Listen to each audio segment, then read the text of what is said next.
გონიოს მოსახლეობასთან შეხვედრამდე 1 საათით ადრე კი აჭარის მთავრობის თავმჯდომარემ საგანგებო ბრიფინგი გამართა და განაცხადა, რომ მოსახლეობას ის არ შეხვდებოდა.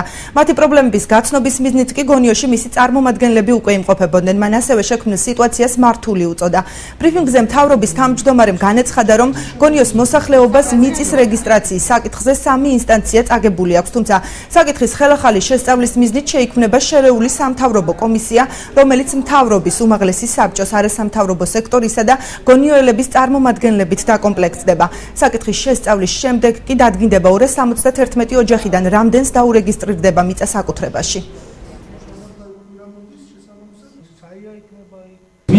არ მივალ, ჩვენი წარმომადგენლები არიანი, კიდევ ერთხელ ამ თემის წამოწევა და გზის გადაკვეთვა მოვფიქრობ, შეიძლება ვივარაუდოთ, რომ უკვე მართულია ეს პროცესი.